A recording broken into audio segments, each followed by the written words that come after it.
Filho, filha, pare agora e ouça com o coração aberto tudo o que vou dizer neste momento. Não deixe que a rotina ou o barulho do mundo entorte o que o céu está tentando falar para você, porque há um grito do universo que chega ao seu ouvido através do Espírito Santo. Eu vejo você, no silêncio da madrugada, com a boca seca de tanto clamar, com as mãos pousadas no colchão como quem busca apoio invisível. Eu vejo as lágrimas quentes que escorrem e ninguém percebe. Eu vejo o peso que você carrega no peito como se fosse uma pedra molhada. O Senhor fala agora, e a autoridade desta palavra não vem de minha coragem, vem do mesmo Deus que ressuscita esperança em corações quebrantados. Alguém muito próximo de você está à beira, talvez um filho, talvez um cônjuge, talvez um amigo que saiu do caminho. E essa situação toca diretamente sua casa, sua mesa e suas noites. Há uma promessa chegando, não é promessa vã, é promessa viva, e eu declaro com poder, a restauração que você busca já trabalha nos bastidores do invisível. Se você crê no plano de Deus, faça um ato profético agora, escreva nos comentários ou diga em voz alta: eu creio no plano de Deus, pois declarar a fé abre portas no reino. Não saia antes de ouvir tudo, porque há instruções que transformarão sua atitude e colocarão sua mão como instrumento de cura nesta história. Fique comigo até o final, porque o que vou revelar irá direcionar passos concretos que você poderá aplicar já hoje. Você conhece bem esse espaço de dor, sabe onde dói, reconhece os sons que antecipam uma discussão, sente o cheiro da casa mudado quando a paz se vai. Talvez o problema que te trouxe aqui esteja ligado à saúde de alguém, às contas que se acumulam sobre a mesa, à solidão de uma mãe chamada Maria que espera notícias, ao filho chamado João que fechou a porta do quarto e decidiu calar a presença que você conhecia, ou ao parceiro chamado Rafael que saiu cedo e voltou mais vazio. Eu não falo de algo distante, eu falo do imediatismo da sua vida cotidiana, do prato sujo esperando na pia, das mensagens não respondidas, da cadeira vazia no jantar. As cenas que você repete como um filme cansado, a campainha que toca e você deseja que não fosse tão tarde, a respiração ofegante na madrugada, o telefone que vibra com uma notícia inesperada, a janela onde você olha a rua procurando um sinal. Em uma dessas noites, Ana sussurrou que sentia que algo se quebrara na família. Marta deixou de frequentar a igreja porque a vergonha era maior que o desejo de ser ajudada. Lucas segurou as contas e inclinou a cabeça como se o mundo tivesse encolhido. Em uma conversa curta entre você e Pedro, a frustração saiu em voz alta. Você pergunta: o que eu fiz de errado? E a resposta que vem parece não resolver nada. A identificação é profunda porque eu vejo o seu lar alvo de tensões pequenas e grandes. Respire agora, sinta o ar frio entrando pelas narinas, ouça o rangido de uma casa que precisa ser reconstruída. Toque com a mão a madeira da mesa enquanto eu falo, porque cada pequeno gesto conecta você ao que está por vir. Há esperança, e ela começa quando a sua fé escolhe agir. Eu, o Senhor, digo que eu vejo suas noites e ouço seu clamor, e minhas promessas permanecem firmes sobre sua vida. Lembre-se de Jeremias 29:11, porque eu tenho planos de paz e não de mal para você, planos de futuro e esperança. Traga essa verdade para o seu presente, porque a promessa possui tempo e maneira de ser cumprida. Leia Mateus 11:28 com o peito aberto e sinta o convite do Senhor. Venham a mim os cansados e sobrecarregados, e eu darei descanso. Não é um convite abstrato, é um chamado para depositar sobre mim o peso que não cabe aos seus ombros. Eu também declaro que não será por sua força, nem por violência, mas pelo meu espírito, como diz Zacarias 4:6. Talvez você tenha orado e pensado que Deus não ouviu, talvez tenha se esquecido de testemunhar sua fraqueza diante de alguém chamado Sara, que podia interceder, ou do líder chamado pastor, que poderia orar contigo. Eu sei quando você ajoelha no silêncio. Eu conheço a qualidade das lágrimas que escorrem e o cheiro da roupa que ficou úmida na hora da angústia. O Senhor não se esqueceu de você. Eu vejo a sua obediência incompleta e acolho sua vontade de recomeçar, porque a minha palavra é fiel. Declarações de fé como "eu confio no agir de Deus" não são meras palavras, são instrumentos espirituais que realinham o invisível e abrem estradas. Se você sente que a dúvida é forte, repita comigo agora em voz baixa ou alta: "Eu confio no agir de Deus", e deixe que essa repetição seja uma oração que corte a confusão. Ao final desta parte, eu quero que você escreva nos comentários "Eu creio no plano de Deus" e "Eu confio no agir de Deus", porque essa comunidade precisa ouvir e ser fortalecida pela sua coragem. Se você sente o peso desta palavra hoje, saiba que não está sozinho. Muitas pessoas como você têm trazido seus casos e sido ouvidas, e isso cria uma rede de intercessão. Escreva agora nos comentários: "Eu creio no plano de Deus" ou "Eu confio no agir de Deus", exatamente como um ato profético. Ao fazer isso, você não apenas afirma sua fé, você oferece força para alguém que vai ler essa palavra no instante em que precisa. A sua declaração pode tocar uma mulher chamada Marta, que pensou em desistir, pode alcançar um homem chamado Lucas, que precisa de exemplo, pode alcançar uma jovem chamada Ana, que busca retorno. A comunidade que se forma nos comentários é parte do mover, e eu quero que você se junte a ela. Essa corrente de fé. Depois de comentar, volte aqui e ouça o que vem a seguir, porque há instruções práticas que eu entregue para você agora. Deixe-me contar a trajetória de alguém para que você veja como Deus trabalha através de vidas ordinárias, para que o seu coração não duvide quando a lógica humana diz que não há saída.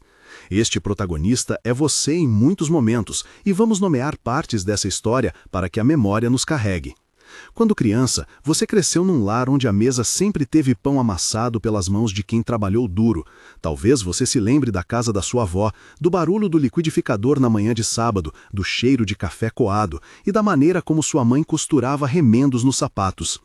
Essa infância trouxe em si um senso de responsabilidade precoce, uma obrigatoriedade de cuidar do outro que te seguiu.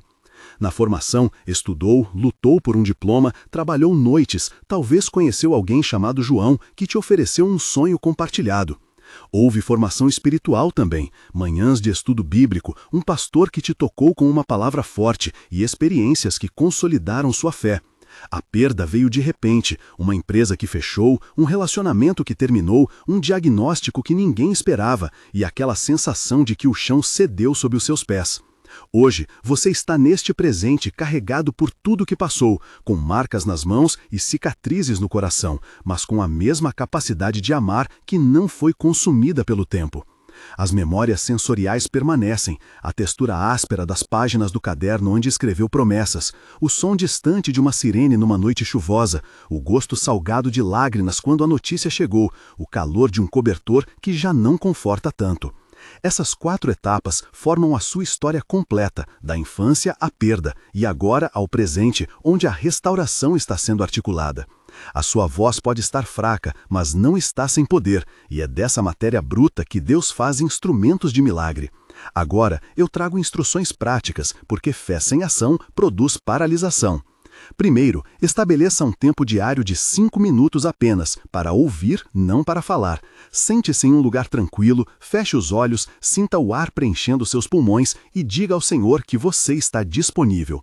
Segundo, comunique-se com alguém que representa suporte, procure conversar com Maria, João ou alguém de confiança. Diga exatamente o que você sente com palavras simples e não peça conselhos antes de pedir oração.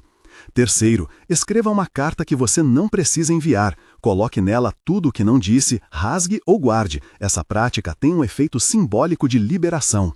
Quarto, estabeleça um ato concreto de serviço uma vez por semana. Cozinhe uma refeição para quem precisa, visite uma casa de oração, isso ressignifica o seu próprio sofrer em ação de amor. Escreva nos comentários a frase modelo que ofereci e explique em poucas palavras qual dessas práticas você fará hoje, porque ao compartilhar, você diminui sua solidão. Gera responsabilidade e encorajamento. Saiba que orar com consistência é um exercício que altera o nervo central da esperança, e quando você se une a outros, a multiplicação. Essas instruções são simples, sensoriais e praticáveis, e se obedecidas com fé, você verá portas moverem-se em favor da sua casa. No campo da batalha espiritual, saibam que existe um conflito por trás do que se mostra. Há poderes que buscam intensificar medo, como um vento contrário que sopra na direção da sua coragem, tentando apagar a chama da fé. Eu declaro que, como diz 2 Timóteo 1,7, Deus não nos deu espírito de medo, mas de poder, de amor e de equilíbrio. Lembre-se também de Salmos 28,7, que afirma que o Senhor é a força e o escudo, em quem o coração confia. Em meio a isso, visualize a restauração como uma casa sendo refeita, cada tijolo colocado com intenção, cada prego batido com oração. Veja a imagem do Espírito Santo como vento suave que seca as lágrimas e levanta a cabeça abatida. Haverá sinais visíveis de intervenção divina, portas que se abrem no emprego, reconciliação em uma mesa onde antes havia silêncio, cura surgindo onde havia diagnóstico e paz substituindo o tumulto. Exemplos já aconteceram com pessoas como Pedro, que viu seu casamento restaurado após meses de oração, com Sara, que recebeu resposta depois de uma noite de intercessão intensa, e com Lucas, que recebeu uma oferta de trabalho inesperada. Use agora imagens fortes para sustentar a sua fé. Toque a parede da sua casa e declare que ela será testemunha de renovação. Sinta o cheiro de pão assando, simbolizando provisão. Ouça o riso que voltará àquela sala. Há citações que o confirmam e há testemunhos humanos que provam que Deus permanece fiel. Eu exaltarei a sua fidelidade quando você decidir crer. A tensão cresce e, como toda história real, você terá que decidir em momentos cruciais. Primeiro momento de tensão. Você encontra a conta na mesa com números que parecem gritar e a sensação de falha invade o coração. Você pensa, não consigo mais, e a ansiedade aperta. Neste instante, a voz do inimigo diz para desistir, para aceitar derrota, mas a voz do Senhor fala mais alto dizendo que cada porta financeira que se fechou será reaberta de maneira inesperada. Sinta o suar frio nas palmas, o ar pesado na sala, o som do relógio que marca cada segundo. Você tem que escolher entre sucumbir ao medo ou plantar uma declaração de fé. Segundo momento de tensão, um diagnóstico, uma palavra do médico que ecoa no corredor branco de um hospital, o cheiro de antisséptico, o clarão da lâmpada que tudo revela. Aquele instante pede decisão. Será que você aceita a narrativa natural de um corpo limitado ou clama por intervenção sobrenatural? A sua escolha aqui será uma oração que resiste. Terceiro momento de tensão. Uma pessoa que você ama se afasta, fecha portas, deixa mensagens com palavras cortantes e a alma treme com a possibilidade de perda definitiva. As mãos tremem ao segurar o telefone, os olhos buscam uma alternativa e, falando com tato, você decide interceder. Em cada um desses momentos haverá uma cena dramática de diálogo. Por exemplo, no corredor do hospital você diz para o médico: "Doutor, o que mais podemos fazer?" E ele responde: "Há opções, vamos tentar isto." E você pergunta com voz embargada: "Será suficiente?" O médico, com um olhar cansado, segura sua mão e fala: "Vamos lutar." E você respira. Em casa, num jantar tenso, você enfrenta o cônjuge e diz: "Não posso continuar assim." E ele responde: "Eu também sinto medo." E há lágrimas que se misturam ao café frio. Expanda seus diálogos, permita pausas, permita a rotação de palavras e silêncio, porque nesses espaços o espírito opera. No âmbito técnico, quando houver procedimentos ou diagnósticos médicos envolvidos, entenda o processo com clareza. Um exame padrão de imagem pode incluir preparação com jejum de 6 horas, posicionamento em mesa, administração de contraste por via intravenosa dependendo do protocolo, captação de imagens em sequência que dura em média 30 a 60 minutos e análise por radiologista que emite laudo com relatórios detalhados. Para tratamentos, a equipe médica costuma apresentar alternativas, riscos e benefícios, e é prudente pedir esclarecimentos por escrito e buscar segunda opinião quando necessário. Em situações de emergência, a resposta rápida inclui monitorização, administração de medicamentos e procedimentos estabilizadores, sempre com documentação do caso. Conhecer o procedimento reduz a ansiedade e permite decisões mais firmes. Lembre-se que você não está desamparado em meio à tensão. Convide pessoas como Ana, Maria e João para orar com você. Chame Rafael para um diálogo sincero. peça a intercessão de Marta, que tem experiência de superação, busque a companhia de Lucas para tarefas práticas e confie em Pedro, que pode oferecer apoio logístico. Essas conexões humanas são o canal natural pelo qual Deus muitas vezes entrega a restauração. Não subestime a força de uma oração comunitária com nomes específicos. Agora, vamos visualizar o epílogo temporal, porque a restauração tem cronologia e precisa ser vista para que a fé dure. 1 mês depois. Imagine o primeiro sinal de mudança, algo simples e concreto.